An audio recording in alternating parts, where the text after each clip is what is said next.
நேற்று எல்லோரும் பார்த்துருப்பீங்க. முதலமைச்சராக பதவியேற்றிருக்காரு திரு விஜய் அவர்கள். ரொம்ப பெருமையாக இருக்குது. ஏன்னா இத்தனை வருஷ காலத்தில் அதுவும் நம்ம ஜென்ரேஷனில் ஒரு இளம் முதல்வர் கீழே நம்ம இருக்கோம். இனிமே எல்லாமே நல்லபடியாக நடக்கும்னு நம்புகிறேன்.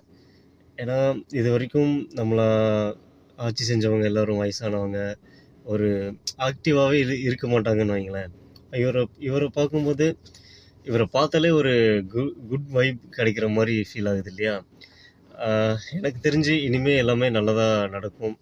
யங்ஸ்டருக்காகட்டும், ஸ்கூல் படிக்கிற குழந்தைங்களுக்காகட்டும், எல்லாருக்குமே எல்லாம் நிறைய நல்ல விஷயங்கள் பண்ணுவார்னு நினைக்கிறேன். நிறையா ஸ்ட்ரகிள், எவ்வளவோ கேலி கிண்டல்லாம் தாண்டி இந்த இடத்துக்கு அவர் வந்திருக்காருன்னா ரொம்ப பாராட்ட வேண்டிய விஷயம். இது ஒரு ஹிஸ்டாரிக்கல் ரெக்கார்டுன்னே சொல்லலாம்.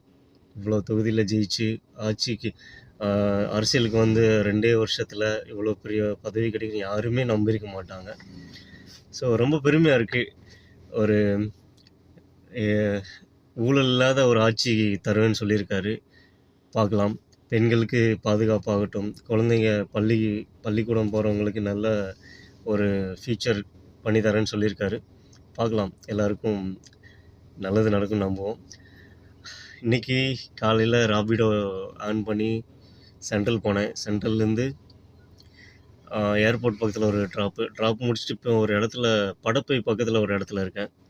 ஸோ இங்கே ட்ராப் வராது, கொஞ்சம் மூவ் ஆன் பண்ணி தான் போகணும். நேற்று பார்த்தீங்கன்னா ஓட்டிட்டேன், ஒரு 5000 ஓட்டிட்டேன். 5000 இல்லை, 4300 500 தான் ஓட்டினேன். ஸ்க்ரீன்ஷாட் போடுறேன் பாருங்கள். ஸோ இன்றைக்கி கொஞ்சம் ரன் பண்ணணும். ஏன்னா திரும்ப ஒரு 2 நாளில் ஊருக்கு போகணும், ஒரு சின்ன வேலையாக. பார்க்கலாம் இன்றைக்கி எவ்வளோ ஓட்டுறேன்னு. இப்போ காலையிலேருந்து ஒரு 1500 ஓட்டிட்டேன்னு நினைக்கிறேன்.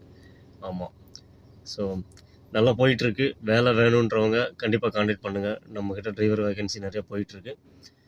ஃபர்தராக என்ன டவுட் இருந்தாலும் கான்டாக்ட் பண்ணுங்கள். Thank you so much.